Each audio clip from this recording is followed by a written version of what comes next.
I was 6 years old that Halloween when this happened. My older brother, he was 13. And that's the year he decided he was too old to trick or treat.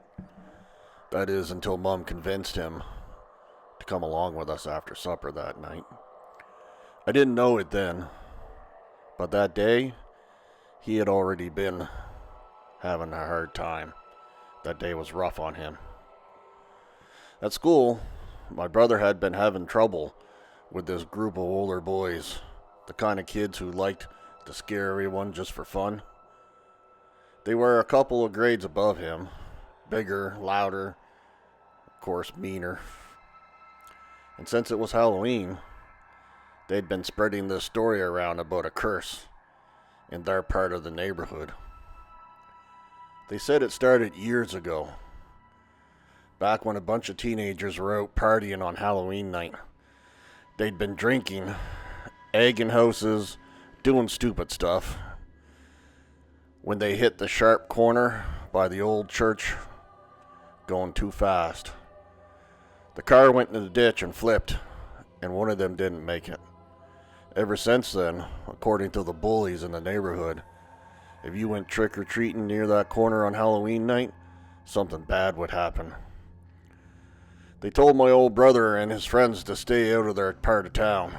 Said it was cursed, not to come around. And if the ghost didn't get them, that they would. That was their turf, and no one was allowed to trick-or-treat there without their permission. My brother, he tried to shrug it off, but that threat had gotten to him. That evening after supper, Mom told us to bundle up. It was one of those cold Halloween nights where your costume barely shows because you were wearing 3 layers of clothes underneath. I remember being so excited. I had my pillowcase ready and couldn't wait to fill it full of candy. As we drove towards town, my brother told Mom about what the bullies had said. I remember him trying to act brave in front of her, but I could tell he was nervous. I begged him not to go near that old church road, that sharp corner everyone called haunted, but of course, my brother insisted that that was the best place to trick or treat. So, that's where we went. The night itself was amazing at first. The streets were packed with kids, porch lights glowing orange, fake cobwebs hanging everywhere. My brother even started to loosen up. We were out later than usual, since it wasn't a school night. And by the end, my pillowcase was so heavy, Mom had to carry it back to the car for me. By the time we started driving home, it was close to 11. The streets were mostly empty now, just the occasional porch light still flickering. The closer we got to the old church road, the quieter it got. The less cars there were, and the less people we seen.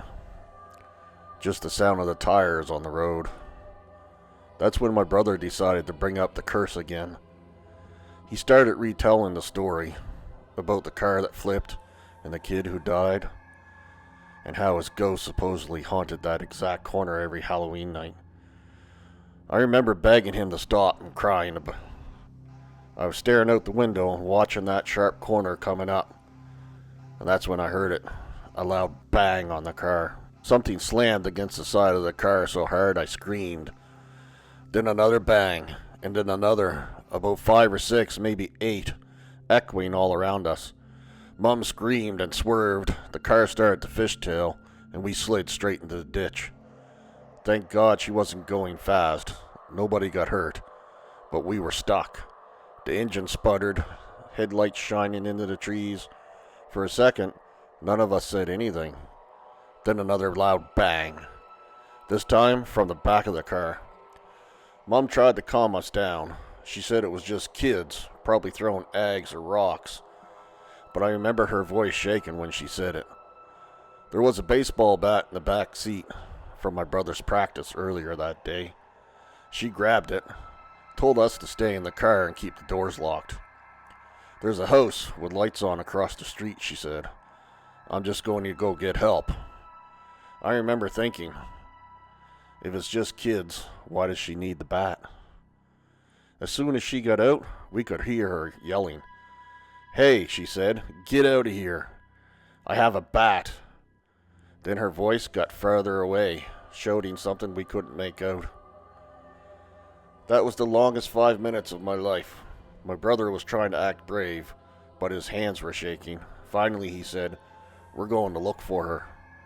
I didn't want to, but I didn't want to be left in the car alone either. When we got out, I saw movement up by the ditch, dark shapes, shifting near the road. Then came a voice, deep and angry. "We told you not to come back here." I froze in my steps. My brother pushed me behind him, and out from the shadows came 3 or 4 kids, the bullies from school. They were laughing, holding egg cartons, and one of them had a flashlight. They started shoving my brother, calling him names, telling him he shouldn't have listened. I remember crying, begging them to stop. And then, that's when it all changed. Someone else came out of the dark. He was taller, older, but the weird thing was, his clothes. They weren't like a costume. They looked real. Old style jacket, torn jeans, muddy boots. He didn't say a word, just grabbed one of the bullies and shoved him, hard enough to knock him over, then another, and the rest backed off. They were terrified. My brother tried to thank him, but before he could say anything, the guy was just gone. Like gone. Not ran away. He just disappeared in the dark. 1 second he was there, and the next he wasn't. The bullies didn't stick around either. They took off running down the road, screaming. A minute later, we saw headlights coming from the opposite direction. It was Mum with a man from the house and his pickup truck. They pulled us out of the ditch, and nobody said much the whole drive home that night. The next day at school, something strange happened, though. Those bullies, the same ones who'd been tormenting my brother for weeks, wouldn't even look at him. When they saw him in the hallway, they turned, and they all walked the other way. They never bothered them again after that Halloween night. To this day, my brother says that older kid, he was just someone in costume who happened to show up at the right time. But I don't know. I remember the look on his face, pale as the moonlight. And I remember that corner. Every time we drove by it after that, he'd turn his head away. And neither of us ever went trick-or-treating near that old church again. If you made it this far, you're braver than they were that night. What do you think really happened on that road? Was it just the bullies? Was it someone there helping? Or something else entirely out there that night with them? Drop your theory in the comments below. I read every single one. And if you love true Halloween stories like this one, make sure to hit subscribe. Turn that bell on.